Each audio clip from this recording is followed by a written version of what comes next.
Assalamualaikum teman-teman. Hari ini aku mau bahas satu pertanyaan yang sering banget dipikirin orang pas lagi jatuh, lagi capek, lagi sakit. Kadang kita nggak cuma nahan rasa sakit di badan, tapi juga nahan rasa bersalah di pikiran. Waalaikumsalam. Ya, karena sakit itu sering bukan cuma perkara fisik, tapi juga perkara makna. Pak, aku mau tanya, apa benar sakit yang dialami sekarang itu semacam perjalanan karma yang harus diselesaikan? Karena kadang kita mikir, jangan-jangan ini akibat perbuatanku dulu. Misalnya dulu jarang gerak, banyak diam, sekarang badan jadi kaku. Dulu makan sembarangan, sekarang kolesterol. Itu karma juga ya, Pak? Iya, bisa dibilang begitu. Karena karma itu bukan cuma perbuatan besar. Karma itu bisa sesederhana apa yang kita makan, apa yang kita minum, cara kita memperlakukan tubuh, bahkan cara kita memperlakukan emosi. Diam pun tindakan, menunda pun tindakan, marah dipendam pun tindakan. Tubuh itu nggak pernah bohong.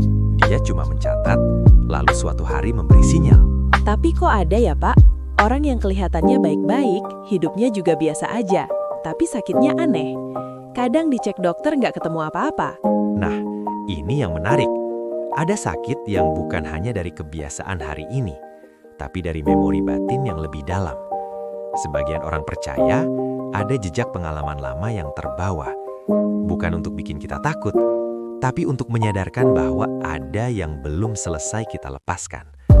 Ada kisah, orang merasa tenggorokannya sakit, padahal hasil pemeriksaan normal.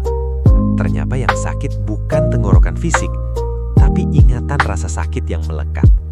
Dan ketika dia sadar, menerima, lalu melepas, keluhannya hilang. Nah, ini yang bikin aku penasaran. Kenapa kemelekatan itu menciptakan penderitaan? Karena kemelekatan itu seperti kita menggenggam sesuatu terlalu keras. Dan ketika hidup berubah sedikit saja, kita langsung sesak. Kemelekatan itu bisa ke orang, masa lalu, trauma, marah, dendam, bahkan harusnya hidupku begini. Padahal hidup itu bergerak. Ingat satu hal, kalau nggak mau menderita, belajar melepas. Dan melepas bukan berarti menyerah. Melepas artinya kita berhenti menyiksa diri dengan hal yang tidak bisa kita kontrol. Tapi Pak, melepas itu kok terdengar berat ya? Kayak teori banget. Aku kasih contoh sederhana dari tubuh. Saat kuman masuk, tubuh melepas lewat bersin. Kita selamat. Masuk ke tenggorokan, batuk. Selamat. Masuk ke perut, muntah. Selamat. Masuk ke usus, diare. Selamat. Artinya apa? Pelepasan itu mekanisme sehat. Nah, masalahnya, banyak orang bisa melepas kuman, tapi nggak bisa melepas marah yang lama, kecewa yang bertahun-tahun, dendam yang disimpan diam-diam, rasa bersalah yang nggak selesai-selesai. Itu yang bikin tubuh jadi ikut menanggung. Pak, kalau ada yang punya sakit autoimun, badan nggak nyaman, dan pingin belajar penyembuhan tanpa obat, bisa nggak? Aku jawab pelan-pelan ya. Yang pertama, jangan melawan tubuhmu. Autoimun itu seperti tubuh sedang salah paham. Seperti perusahaan yang antar departemen berantem sendiri. Kalau manajemennya datang menenangkan, semua bisa damai lagi. Mulai dari kalimat sederhana. Mulai malam ini, seluruh sel tubuhku saling menyayangi. Sel-sel tubuhku saling bekerja sama. Aku menggetarkan cinta kasih kepada seluruh tubuhku. Bukan sekedar sugesti kosong. Ini tentang mengubah gelombang batin dari perang jadi damai. Perlahan sel yang berantem akan mati, diganti sel baru dengan memori yang lebih tenang. Terus Pak, kalau orang punya banyak ide, pingin berubah, pingin mulai, tapi takut, grogi, nggak percaya diri, gimana? Karena hidup ini memang tempat belajar percaya.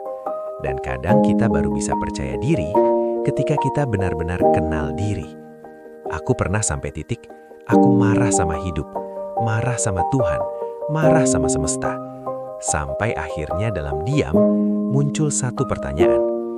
Kalau kamu nggak percaya apapun, lalu kamu mau percaya siapa lagi? Dan di situ aku sadar, kalau dunia runtuh sekalipun, minimal ada satu pegangan. Percaya bahwa dalam diriku ada semesta kecil. Kalau grogi sampai gemeteran gimana Pak? boleh coba teknik ketukan sambil ucapkan afirmasi.